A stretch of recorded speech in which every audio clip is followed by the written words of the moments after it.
अच्छा, ये last slide है, इसके अंदर जो प्रॉब्लम 3.25 है, ये बुक के प्रॉब्लम्स हैं, टेक्स्ट बुक के। तो जो प्रॉब्लम 3.25 है ये तो आपकी असाइनमेंट में है, ठीक है। हम अभी क्या करेंगे, प्रॉब्लम 3.24 को टैकल करेंगे, ठीक है। We will completely solve it. हमारे पास 5-10 मिनट जो हैं इसके अंदर इंशाल्लाह इसको कंप्लीट कर देता हूँ मैं। उसके बाद बिकॉज अगर ये हम नहीं करेंगे अभी तो you will struggle with this problem, with problem 3.25 specifically. तो ये जब हम कर लेंगे तो you will get some idea of how to do 3.25, ठीक हो गया। उसके बाद when we start again on Monday इंशाल्लाह, तो हम इसी प्रॉब्लम को, ये जो 3.24 है, इसको हम करेंगे मैश एनालिसिस से, because we will be starting the topic on mesh analysis. तो इन माय ओपिनियन जो ये प्रॉब्लम है ना, ये बहुत अच्छा प्रॉब्लम है to illustrate the differences between nodal and mesh analysis, and to illustrate the fact कि कोई कन्फिग्रेशन होती है सर्किट की जो नोडल से अगर बहुत मुश्किल से सॉल्व हो रही है तो मैश से बड़ी इजीली सॉल्व हो जाएगी, and vice versa. So this is one of those problems. It is very important that we do this right now and leave 3.25 as an exercise for you guys. वैसे ये है कि मैं आपको बता दूंगा, 3.25 का भी थोड़ा हिंट दे दूंगा, and it's going to be a good exercise. So let's just start 3.24। 3.24 का जो सर्किट है, अगर इसको थोड़ा सा गौर से आप देखेंगे तो मुझे ये देख के बताएंगे इसके अंदर नोड्स कितने हैं, non reference nodes, non reference nodes. देखें, एक को तो आपको रेफरेंस कहना पड़ेगा, अगर अज्यूम करते हैं इसको कह देते हैं, क्यों? क्योंकि because we are accustomed to looking at the bottom most node as the reference node. और अगर नहीं करेंगे तो जिस तरह अभी थोड़ी देर पहले मैं गलती करने लगा था, आपको मैंने वहां पे बताया, आपके सामने हो रहा था, तो हमने फौरन आइडेंटिफाई किया कि गलती हो क्यों रही है, because of setting a node other than the bottom most node as the reference node. तो वहां पे गलती होती है, तो let us always try and set the bottom most node as the reference node, ठीक है। if that is the case then yes you are correct कि हमारे पास 5 बाकी पीछे बच जाते हैं। एक काम, सबसे पहला काम रेफरेंस नोड सेट करने का। दूसरा काम, रिकमेंडेड काम है, वो ये है कि you redraw the circuit slightly, ठीक है, ताकि उसकी जो एनालिसिस है वो इजी हो जाए, ठीक है। So this is going to be minus plus 18 volts, this is 5 ohm, ठीक है, दिस इज 4 ओम, उसके बाद दिस इज 3 ओम, एंड यहीं पे आपको प्लस माइनस एक मिल जाएगा 22 वोल्ट्स का, फिर आपको एक रेजिस्टर मिलेगा 2 ओम का, and this your entire bottom line is basically your reference node, ठीक है। And this is your 18 volt source, ये 1 ओम है, this is 3 ohm, 22 volts, 2 ohms, ठीक हो गया, ठीक है। So I have simply redrawn the circuit so that I can now better analyze my nodes. So this is V1, ठीक है, उसके बाद this is V2, this is V3, and this is 5 ohms by the way, ठीक है, this is V4, and finally this is V5।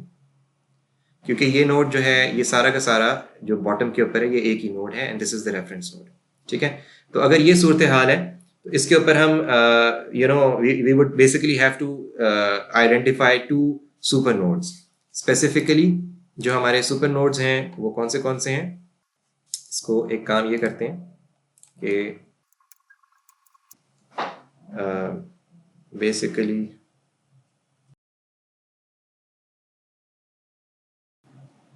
so this is V1, this is V2, this is V3, this is V4, and finally this is V5, ठीक है। अब हमारे जो 2 super nodes हैं वो कौन से हैं? एग्जैक्टली V1 और V2 हमारा एक सुपर नोड बनता है, ठीक है, V4 V5 एक और सुपर नोड बनता है। तो अगर देखा जाए तो जो सर्किट है वो कोई इतना मुश्किल नहीं है, because we are already equipped with how to deal with super nodes. It's just a matter of कि हम जो है वो 2 सुपर नोड्स को एनालाइज कर सकें। तो let me just give you an overview of the solution. सबसे पहले हम क्या करेंगे, we can write out an equation for super node 1 2, ठीक है। So let's say this is super node 1 2, this is basically V1 divided by 1 plus V2 minus V3 divided by 5 equals 0। बड़ी simple equation है, ठीक है, बहुत simple सी equation है, लेकिन इसको अभी नंबर नहीं कर सकते, इसको हमें स्टैंडर्ड फॉर्म में लेकर आना पड़ेगा। उसको अगर आप करके देखें तो you will find this is what you will gate, ठीक है। So this is your first equation, ठीक है। उसके बाद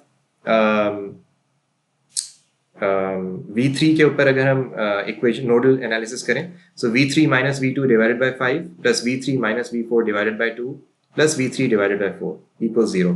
उसको जब आप सिंप्लीफाई करेंगे तो this is what you will gate. Basically, this is at node 3. Minus 12v2 plus 47v3 minus 20v4 equals 0.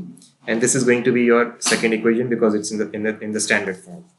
उसके बाद हम v4 v5 सुपर नोड जो है उसको टैकल करें. अगर सुपर नोड 4 5 ये मैंने हेडिंग्स डाली हुई हैं, super node 1 2 node 3 super node 4 5, ताकि जो सिचुएशन है वो इजी हो जाए. इसको जब आप एनालाइज करेंगे तरीकाकार वही है जो हम डिस्कस करते रहे हैं. You will gate 2v3 plus 2v4 plus 3v5 equals 0 and you have basically a standard equation again. ठीक है. अब now we have 3 equations in 5 variables. So any suggestions where should I get 2 more equations from? Basically एक super node जो है वो हमें 2 equations देता है.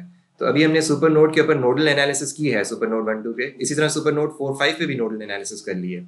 लेकिन now I need to do KVL analysis on each of these super nodes.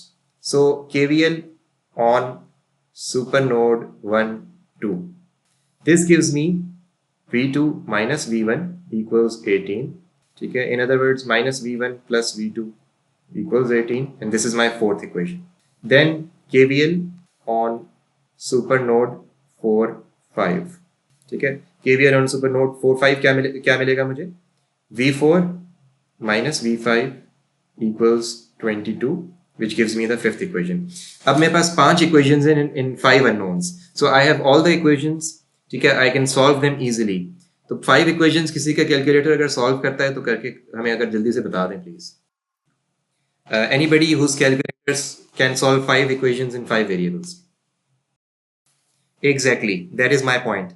None of your calculators can solve 5 equations in 5 unknowns. हाँ, आप इंटरनेट पे जा सकते हैं, गूगल कर सकते हैं, सॉल्विंग सिस्टम सॉल्वर लिखिएगा, solver system of linear equations, ये लिखिएगा solver, yes, of linear system. ये आप लोगों ने लीनियर अलजेब्रा में यकीनन पढ़ा हुआ है, लीनियर सिस्टम ऑफ इक्वेशंस. ये आपने गूगल करना है. अगर इस सॉल्वर की जगह आप लिख देंगे ना सॉल्विंग, तो आपको फिर बहुत सारे आर्टिकल्स मिल जाएंगे, ब्लॉग पोस्ट मिल जाएंगे जो आपको सिखाएंगे कि कैसे सॉल्व करना होता है. तो हमें सॉल्विंग सीखना नहीं, हमें सॉल्वर चाहिए. मतलब एक्चुअल हमें प्रोग्राम चाहिए, एपलेट होगा, वेब एपलेट, जिसके अंदर जब आप ये इक्वेशंस एंटर करेंगे इनके कोएफिशिएंट्स, तो आपको रिजल्ट्स मिलेगा. तो I strongly encourage you to do this. Obviously इम्तिहान में तो आपने ये काम नहीं करना है, लेकिन I will strongly encourage you to, आपको ताकि पता चले कि असाइनमेंट्स वगैरह में अगर आपने अपने रिजल्ट्स को चेक करना है तो कैसे करेंगे. तो प्लीज डू दिस नाउ.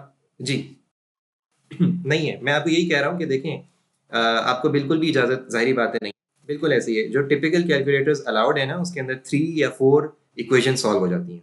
ठीक है. लेकिन I am just letting you know कि if you want to, if you Google this up then you can basically do this online. इसके अलावा कुछ स्क्रिप्टिंग सॉफ्टवेयर होता है, जैसे मैटलैब है मिसाल के तौर पे, ये आप लोग स्लोली एंड स्टेडली अपने आगे जैसे जैसे बढ़ेंगे तो सीखेंगे. वहाँ उसमें आप इस सिस्टम को सॉल्व कर सकते हैं. और ये जाहिर बात है, जब आप कॉम्प्लेक्स सिस्टम्स डेवलप करते हैं, इंजीनियर करते हैं, कंप्यूटर इंजीनियरिंग आपने करनी है, तो you will learn how to implement all these equations, क्योंकि ये फिजिकल सिस्टम्स को मॉडल करती हैं इक्वेशंस, और subsequently you need to solve them in real time and on the go. Now let's come back to the point. Because we don't have any tool while sitting in the exam to solve this, therefore, any suggestions what we will do? Exactly. Substitution, and by means of substitution, elimination of 2 variables. मिसाल के तौर पे V2 and V5. This is how I did it, because I found कि V2 और V5 को अगर मैं eliminate करूँ इन equations में से, तो फिर it's just easier in the sense कि I can plug in the value of V1 in terms of V2. Similarly, I can plug in the value of V4 in terms of V5, या V5 in terms of V4 and V2 in terms of V1 into these 3 equations. And subsequently, these 3 equations will be simplified and I will just have 3 equations in 3 unknowns. ठीक है. तो what I'm going to do now is I'm going to basically erase this slide. or maybe I don't need to do that. Let me see. जब आप ये substitution करेंगे ना, जिस तरह मैंने आपको बताई है, तो इक्वेशन बेसिकली इक्वेशंस 4 और 5 को आपने सब्स्टिट्यूट करना है. सब्स्टिट्यूट इक्वेशंस 4 एंड 5, ठीक है, to eliminate V2 and V5 meaning V2 और V5 की जो वैल्यूज हैं उनको आपने प्लग इन करना है in equation 1, which will give you 6V1 minus V3 equals -18. ठीक है, this is going to give you A. Similarly, equation 2 is going to give you -12V1 plus 47V3 minus 20V4 equals to 16. This is B. And 3 is going to give you -2V3 plus 5V4 equals 66. This is your equation C. So if you analyze equations A, B, C, you will find that there is no V2 or V5 in these equations. In other words, we have reduced the problem to just 3 variables. And when you solve this using your calculator, you will get V1 minus 1 volts, V3 equals 12 volts, V2 eliminate हो गया था, V4 equals 18 volts. एक खूबसूरत सा डब्बा बनेगा. उसके बाद then you will plug in these values in equations 4 and 5 in order to find the value of V2 and V5 if needed. और जो प्रॉब्लम 3.24 है, अगर आप उसको देखेंगे अपनी टेक्स्ट बुक में, तो वो पावर रिक्वायर करता है इन द 4 ओम रेजिस्टर, क्योंकि आपको वोल्टेज ऑलरेडी पता चल गया है, ठीक है, across the 4 ohm resistor which is basically V1 2 3 which is basically V3, ठीक है. तो वो I think I have lost that working. Anyway, you can simply write V3 square divided by 4 ohm, which is going to give you 36 watts. ठीक है, power absorb. तो ये तो हो गया 3.24. तो do work it out on your own as well. आप इसको रिव्यू कर लीजिएगा जो हमने काम किया है. Before we end the session, I just need 1 more minute to basically give you a hint of what to do in problem 3.25. So you basically have to repeat problem 3.24. ये आपका by the way assignment में problem है. If the circuit includes also a 3 ampere current source flowing from the node at the positive side of the 22 volt source. So what is the node at the positive side of the 22 volt source? It's this one. Okay? So the current flows from this node, yani the current source is has such a direction that the current flows from this node to the node at the positive side of the 18 volt source. Meaning एक यूं करके current source है positive side of the 18 volt source. ठीक है, और कितना current है जी? ये 3 amperes. So this is what you have to do in your assignment. बिल्कुल भी मुश्किल नहीं है. In fact, इसको अगर मैं redraw करूं, if you just give me a minute. So basically your circuit is going to look like this. ये 18 volt source है, ये 5 ohm का resistor है, this is your 4 ohm resistor, this is your 3 ohm resistor, this is your 22 volt source, this is your 22 ohm resistor, and this is obviously your reference node. जो हमारा current source है वो basically यहाँ पे और यहाँ के बीच में है, ठीक है. So this is your 3 ampere source. तो फर्क सिर्फ ये पड़ा है कि जब इस नोड के ऊपर वैसे तो इसके ऊपर एक सुपर नोड लगता है, लेकिन जब आप ये सुपर नोडल एनालिसिस करते हैं तो you simply have to take into account this additional current. That's it. Otherwise और कोई फर्क नहीं है प्रॉब्लम 3.24 और 3.25 में. It's the same. ठीक है, तो यहाँ पे हम अपनी क्लास खत्म करते हैं. If there are any questions please let me no.